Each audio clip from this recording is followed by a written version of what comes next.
सोने की थाली में रोटी, चांदी के डिब्बे में नमक और पीतल की प्लेट में परोसा जाएगा G20 मेहमानों को नाश्ता।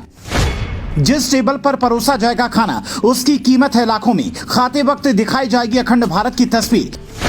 महाराजा थाली में क्या क्या होंगे पकवान, क्या खाएंगे विदेशी मेहमान और कैसी होगी खातिरदारी, जान लीजिए।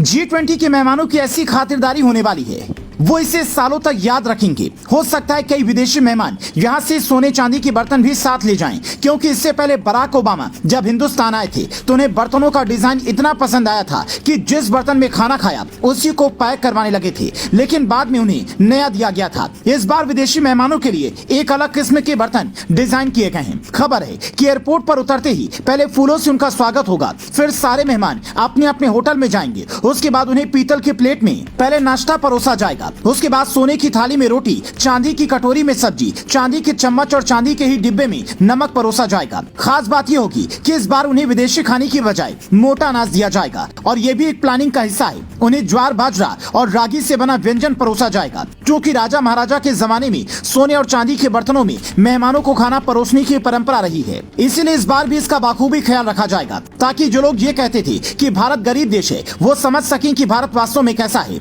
आप ये जानकर शायद हैरान हो जाएंगे कि अमेरिकी राष्ट्रपति जो बाइडेन जिस होटल में रुकेंगे उसका किराया एक रात का 8 लाख है।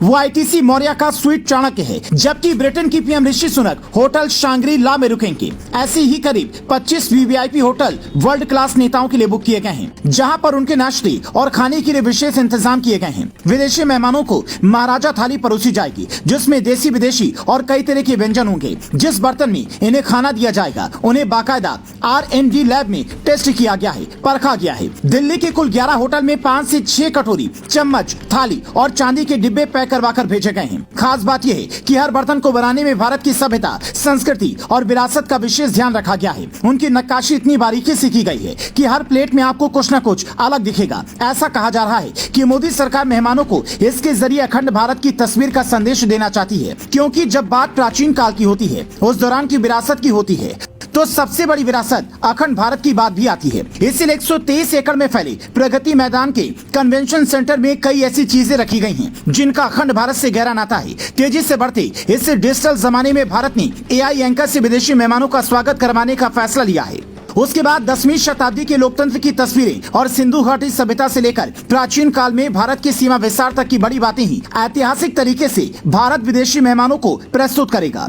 भारत जिन तस्वीरों को विदेशी मेहमानों को पेश करेगा उसमें भारत के हिमालय पर्वत, गौमुख से गंगा सागर तक गंगा नदी, मेघालय का लिविंग रूट पुल और वैदिक परंपरा की ऋचाओं की तस्वीरें शामिल हैं। इनके अलावा भारत ने कई देशों से ऐसी कलाकृतियां मंगवाई हैं जो साझा रूप से G20 सांस्कृतिक विरासत को दिखाएंगी, जो ये बताता है कि भारत G20 की मेजबानी करके सिर्फ अपने बारे में ही दुनिया को नहीं बताएगा, बल्कि दुनिया के बारे में भी अपने देश के लोगों को बताएगा। खासकर पाकिस्तान जैसे देश जो भारत के खिलाफ मंसूबों में लगे रहते हैं, उनका इंतजाम भी इस बार ऐसा हुआ है कि वो तिलमिलाकर रह जाएगा, क्योंकि 50,000 पुलिस जवान, एनएसजी कमांडो और हजारों जवान दिल्ली को चारों तरफ से ऐसे घेरे हुए हैं, कोई परिंदा भी पर न मार पाएगा। जिसने भी भारत के जश्न में खलल डालने की कोशिश की, उसे ऊपर भेजने में भारतीय जवान थोड़ा सा भी वक्त नहीं लेंगे। क्योंकि इतने सारे मेहमान एक साथ भारत में पहली बार आ रहे हैं, तो भारत की कोशिश यही है कि उनकी अच्छी खातिरदारी हो, गहन मुद्दे पर चर्चा हो, दुनिया के विकास की बात हो और भारत से जब वो जाएं तो एक अच्छी इमेज लेकर जाएं। इसीलिए आप भी इसमें अपना योगदान दें।